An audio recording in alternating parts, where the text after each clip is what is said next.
The V20 by LG, I've got it. I've had it for about 2 weeks now. I've been using it as my daily driver. Hasn't boot looped on me. Fingers crossed. And we're going to go ahead and do a software tour slash mini review. Just go over what I like, what I don't like about the software. So let's get going. The phone is running Android 7.0 Nougat, as you can see right here. It was one of the first phones to come out running Android 7.0. And I actually really like a lot of the software elements that LG has added here. Some of the stuff's a little heavy-handed, a little overskinned in my opinion, but for the most part, I have been a happy camper using the software that LG has included. Not a whole lot for me to complain about, just some little things here and there. Definitely one of the most unique features of this phone would be that second screen. You've got a 5.7-inch screen right here, and then this little guy on top that's feeding you all kinds of useful information and tools. Initially, I thought that this was going to be a bit of a gimmick and something that I didn't really use a whole lot. I found myself using this just about every day, and it's actually now one of my favorite parts of the phone, and it's hard going back to a phone that actually doesn't have this on here. So we can just go ahead and jump right into settings. You go to second screen right here, and you've got a bunch of settings you can customize for this guy. You can actually turn it completely off if you don't like the idea of having a second screen, or you can select to just turn the second screen off when the screen is on or when the screen is off. So let's go ahead and jump in here for the main screen settings. You've got 7 settings you can customize toggle on or off if you want to. And you can just see you can literally swipe left or right really quickly. Toggle through them really quick, no lag or anything like that. Quick tools are these right here. You got sound profile, Wi-Fi, flashlight. I use these the most. I generally leave it on here. Plus I like how the look kind of matches just the overall theme of the software. And then you can go ahead and customize these. There's 5 icons you can use, and there's 6 options total. I wish that they would give us a couple more. That would be nice. Or if I could go into a specific settings menu and add it here, that would be really cool. Camera's the one that I use that I don't include on my quick tools toggle here. Everything else I use just about every day. I love that this feature is here and that you can kind of customize that if you need to. App shortcuts is pretty self-explanatory. You can pick any 5 apps you want on your phone. Let's just swipe over. I like some tools that I don't necessarily use every day, but that I need to access quickly, like my clock when I'm taking my lunch break. I want to keep track of the time really quickly, so I just swipe over, and I've got that up here on the second screen. Calculator, same deal. Settings I use all the time. And you can go ahead and pick any app you want on the phone and use that up here for the app shortcuts.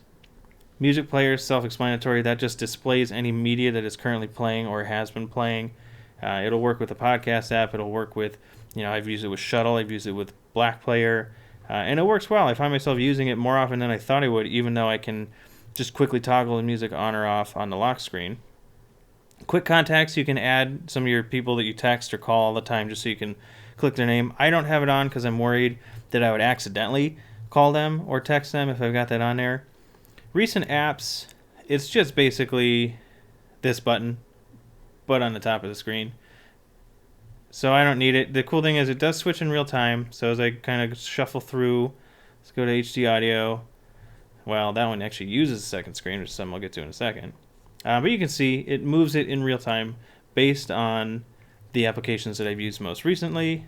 Sorry, let's go back in the second screen here. Then you've got signature.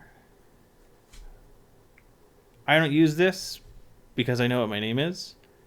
So I've got it disabled. No need for that for me. Don't quite understand it. Upcoming plans is just taking it straight from your calendar.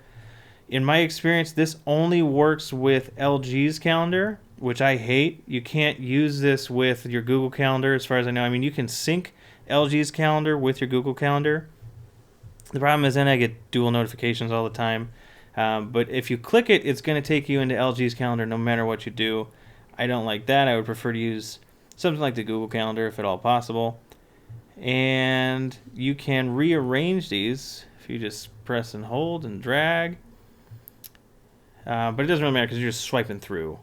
So that is your settings when the main screen is on. So you've got fewer settings when the main screen is off as far as customizing this goes. You can set the default screen, but you can only choose between date and time and signature. You guys know how I feel about signature. You've got quick tools as well that'll pop up, just the same basic options as when the screen is on. And you've got the daily timeout, so you can actually tell the phone when you want this second screen to not pop up, which is really nice. I've got it set for when I generally go to bed, when I should go to bed, and around the time when I'm getting out of the shower and I'm getting ready to go to work. I love that you can set this off because it is kind of irritating when you're trying to sleep and my phone is charging or it's face up. And this thing doesn't seem like it would get bright, but it's pretty bright when the room is pitch dark. So I can just show you guys kind of what it looks like when the screen is off. I've got a notification up there. I've got the date, the time, and the battery life. This is my new favorite way of displaying information or just letting me know that I've got a notification when the screen is off versus the other Android phones that'll do the notification light. Before I thought I was going to miss a notification light, but this is fantastic. I love it when I can pull it out of my pocket. I see all sorts of information, and I don't even have to open the phone again because I know I've got no notifications, and I can see the battery life, and I can see the time all at the same time. My only gripe, which is a really small one for this second screen when the screen is off, is that this is going to match the brightness of the phone. So if you're on auto brightness, first of all, it's got a sensor in here. Well, it generally works. There we go. So it actually turns it almost all the way off. It's barely emitting any light right now. There we go. Now it's all the way off. So when it's in your pocket, it's not going to be using up any battery. And when you take your finger off, you see it took about a second for it to recognize that. So when I pull it out of my pocket, generally I have to wait a little bit of time for this display to pop back up. And if automatic brightness is on, and if I'm going from a place where it was really dark in there in the screen, brightness is really low, into outdoor visibility where it's got to pump the brightness all the way up. Sometimes you can't quite see it because it's so dark and you got to wait a second for it to register and just kick the brightness up. Not a huge complaint, just a really small thing that, I wish you could kind of customize that, but honestly, I'm just happy that the second screen is here and works as well as it does. Notifications are a big part of the second screen. It's one of my favorite parts of the second screen because for a lot of apps at least, it's not going to take up all this real estate here. You're going to get the notification on the second screen itself. My only issue with this right now is just a lack of consistency. I'm just going to give you guys an example. I'm going to text myself. Just going to do test and get out real quick. And it pops up right here. It did not pop up on the second screen. Let's go ahead and reply. And you can see it did both. It popped up on the second screen and it popped up here. I have no control over that. I can't customize that at all. If you go into your basic notification settings, let's go to apps just so you guys can see. It looks the same as it does pretty much on any other Android phone. Let's just do Amazon, where I shouldn't be spending any more money. You can block it, you can show it silently, but if you block it, it's going to, let's say, for example, Google Messenger, where it popped up on both, it's going to block it on both. You don't have no ability to customize where the notification pops up. A little bit frustrating. I would have liked some customizability there. And I understand it's a lot of work that they have to do software-wise to get that to work properly, so it does work really well for a lot of apps. Google Play, anytime you're installing a Google Play app or updating a Google Play app, it's always going to pop up here. One of my other problems I've got, though, is the duration of how long it actually stays there. So just to give you guys another... And it's gone. It's very quick. I would like to customize that as well because there's some that are literally up there for about a second and then they're gone. That's it. That's all you get. You can't change that at all. And I miss it all the time because by the time my phone vibrates, I look over, it's already gone because it takes me like a second sometimes to realize that my phone is vibrating and I got a text. So would have liked the ability to extend the duration of the second screen notifications. So I don't want to make it sound like I hate the second screen because I actually really like it. It's one of my favorite parts of this phone. One of the parts that's the most frustrating for me, I listen to a ton of music, especially with this phone, with the DAC, which is ridiculous. We'll get to that in a bit. I listen to a lot of music, and I just want to give you guys an example of how the second screen handles media playback. Not this media playback, which is fine. This is totally fine with me. You'll see exactly what I'm talking about here. Let's just go back to the one that I leave it on by default. I'm going to play some music. This is in shuttle. Turn that down a little bit so you guys don't have to hear it. And we're going to pause it, and a little thingy popped up, and you can kind of see. Let's do it one more time. You can kind of see the song title, the album. You got some controls if you want there, but my problem is you got this little arrow that comes with it, and the arrow is totally blocking the art. It just looks weird to me. I don't like the look here. This is an $800 phone, and to me this is just kind of janky. I'm not a big fan of that. And it looks even worse and operates even worse than some other apps. Let's go to Black Player really quick. I don't care. Let's go to some Blackalicious. Let's get this going. And pause. And same thing, but instead of the black background, you've got the white background here. And that's every single time you pause the music, and in some apps, whenever you start playing the music. Now, I understand it has to do with the notification priority here. It's so that that can stay, I guess, pegged or pinned to the notification, to the status bar. But I wish I had an option to turn it off. I don't like seeing it up here in the second screen. Now I can click down. I can click that, and it'll bring the notification down, which is kind of neat. I like having that option. But I don't want it here. I don't like seeing this every single time I pause the music. Because I know I've paused the music. I'm in the app. I don't need a notification for that. You can't customize that at all. Excuse me. I would have loved to be able to go in and customize what notifications pop up for what apps on the second screen specifically, and you just can't really do that at this time. And that goes for YouTube, for the podcast apps. Some apps look better than others. I'm going to give you guys, see, it just popped up there. I use Pocket Cast a lot for podcasts. Really good podcast app. Highly recommend it. Well, let's listen to some Planet Money. And let's pause it. That looks fine. See how it's not cut off? The arrow. That looks fine to me. I have no problem with this. It's these guys right here that get cut off. See, and that just pauses again. See how irritating this is, you guys? I don't like it. I wish I could customize it. That's all I'm saying. One of the things that they've added in here, if you go to Bluetooth, turn that one on. It's got a little box that pops up, and you can actually pick which of your paired devices you want to connect it to. I really like this because most of the time, when I turn Bluetooth on, I've got to go in anyway because Android is weird with Bluetooth sometimes. Now, yeah, I can just hold it, and it'll take me to the same setting. But I like that that little window pops up. My only issue is that window doesn't pop up every time. I haven't quite figured out the system and what triggers that exactly. So I'm not 100% sure why it pops up sometimes and why it doesn't. But I do like that it's there. So from the settings menu, let's go down to sound. In here, you've got your basic sound settings, volume, ringtone, etc., etc. But then you've got vibration strength. In my experience, you generally had to root, install a custom ROM, install a custom kernel along with that in order to modify these vibration settings, I think, at least for the HTC phones I had to. So I love that they included this. I actually really like the default vibration, so I haven't changed it or messed around with it, but it's really cool that you can change that if you don't like it. Let's talk about the DAC for just a second because it's outrageous and it's one of the main selling points of the phone. It's one of the main reasons I love the phone because I pretty much just listen to music all day at work. Probably my favorite part about this DAC is that you've got precise controls over the volume steps here. So on a traditional Android phone, you click the volume up button and it's jumping, maybe 5 or 6 steps at a time. In this case, it's 5, so it's going from 0 to 5, 5 to 10, etc. You guys can count. For the precise controls, I can drag it to a specific number, 1 through 75, if I want to, which is great because my issue with previous Android phones, at least with all the headphones I try, is one setting, the volume is a little bit too low, and the next setting up is just a little bit too high. So I love that I can just bring it down one step at a time if I really need to. That's fantastic. Let's talk about the display for a second. You have in the settings menu, the font size you can change anywhere between extra small and huge. You can then go to display size. This is kind of a nougat setting that I really love that they've included.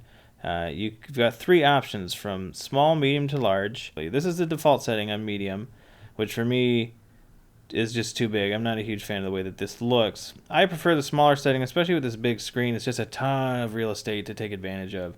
And if you're blind, or just like it this way, you can go ahead and set it to large. But I mean, this is what it makes it look like. So there's that. They've included this comfort view, which is basically a night mode. It's just a blue light filter. I like it on high. It's got a weird kind of yellowish tint. It looks like the phone is just sick. And then it also has a black and white mode, which is exactly how it sounds. I'm not the biggest fan of the black and white, but it is kind of neat to play around with every once in a while. So let's go ahead and just turn that off. The comfort view is good. It's good enough. It's not the best blue light filter I've seen. I think Apple does it really well on the iPhone, and I think OnePlus actually does it pretty well on their phone.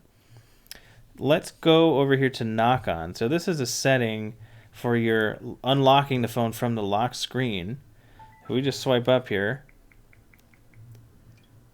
and I'm unlocked. So instead of a pin, in addition to a fingerprint, I can use that knock code, which in my opinion is a little bit faster than entering a pin every single time. It's just 6 little tiles that you have to select in that quadrant. I think that's the word for that. Let's talk a little bit about the notifications and the status bar for the LG V20. It's Android Nougat, so obviously it's going to take up the entire width of the screen. Thank you. Oh my god, who makes Android? Google. Holy shit, thank you, Google, for making that change. I love it. I actually really like what LG is doing here with their skin. As you can see, I swipe down one time, my brightness slider and my volume slider pop up immediately. There's no need to swipe down the second time. So they've kind of switched it. For other Android phones, the default is you swipe down once, you've just got your quick tiles, you swipe down again, and then you've got your brightness slider. LG gives you the option, if you go into edit, you click those little three dots, you can include the brightness and volume slider on that initial swipe down from the top of the screen. I love it. It makes more sense to me because sometimes I just really quickly need to change my brightness, and I don't understand why they thought it was a good idea to make us swipe down twice for that, but that's just a little thing. You can also go ahead and add screen sharing and file sharing. I don't use those. I don't touch them. And then you can customize these guys, and you can just fully remove them from your notification panel if you don't like it, which I think that should be an option for every single phone, and I hate any phone that doesn't do it, like the Axon 7. So kudos, LG. Excellent job with the notification panel. Some people aren't going to like the way that it looks, but I love the fact that on the first swipe down, you've got some really important stuff that's available to you immediately. Themes, take two. One of my favorite areas of the software, just from a customizing standpoint, are the themes. So initially you've got these three options. You got the LG black, bold, and high contrast. I've got the LG theme going here. It's a white background with black icons. I think it looks really nice. High contrast would be my second favorite. Let's go ahead and apply this. It is a black background, and it changes all the toggles and the icons to orange, which I think also looks really nice. And it's cool to be able to swap back and forth between the two, kind of just change up the look and feel of the phone. When you're theming, it also will change the way that your settings menu looks, the way the icons look, and your little toggle colors. So let's go back and let's try one more for you guys so you can see it. This is the black bold. I don't like this one quite as much, and we're waiting. And we're waiting. This one is like kind of a weird, I don't even know what color it is. Chocolatey color? I don't know. Tell me in the comments. You can download custom themes if you want to. I wouldn't recommend it. You've got to use an app called LG Smart World, and it's just a piece of shit. It's really, really slow. There's like one decent theme that I found on there out of a bunch of them. You can see how long it takes. I downloaded this one. It was like 17 megabytes, and it took about 4 minutes to download, just to give you guys an idea of how they operate with this. And you can kind of see the way it works right here. I don't like any of the ones that were included on this LG Smart World application. I haven't found anything really good on here. You've got a bunch of fonts, ringtones, wallpapers. I couldn't find anything that was better than the default stuff that they had included. So my recommendation would be just stick to the LG black, bold, and high contrast. I can show you guys one of the ones that I downloaded, just so you can see kind of how terrible it is. Loading. Loading. Doesn't change the status bar, doesn't change the settings menu, just change the icons. So some are going to change the status bar, some are only going to change the icons. I wouldn't recommend messing around with it, but I do like the idea of just being able to go back and forth between a couple different color options. I know OnePlus does it with their Oxygen OS. I don't think you can really change it on the Pixel, so I do like the added customizability that LG is offering here with theming. I just want to touch on the home screen. A lot of people use things like Nova Launcher and Action Launcher. This is Nova Launcher right here, but I can just show you guys what it looks like with the default LG home screen. So let's go into here, select Home. Let's do Home, just the basic one called Home. This is set up like an iPhone. You've got some quick apps on the bottom, no app drawer, every single app on the home screen pages. And you just swipe through. Back here, let's go to Home and App Drawer. This is more like the default Android setup where you do have an app drawer. Everything is horizontal, including widgets. I don't like this. I prefer the vertical scroll. It's just much, much quicker for me. Let's do the long press like we want to add something. We want to add a widget, and I got to scroll horizontally for days if I'm trying to get something that starts with a T. I mean, holy shit. Not even going to bother with that right now. In the settings, you can make the change. I prefer sticking with something like Nova Launcher, but I know a lot of people just don't care about that kind of stuff. So, just put Nova Launcher on here. There's no need for anything else. I mean, look at this. So much better. So another cool thing LG has added is a feature called Smart Settings. You've got basically 4 profiles here that you can pick from: at home, away from home, when earphones are plugged in, or when Bluetooth device is connected. I love this. You can basically set it so when I plug my headphones in, a specific app is going to open up every single time. When the Bluetooth device connects, you can have like the phone app open up, or however you want to handle it. When you leave home, it can automatically turn off Wi-Fi, turn on Bluetooth, etc. You swap that around for when you get home. It'll turn Wi-Fi back on based on your location settings.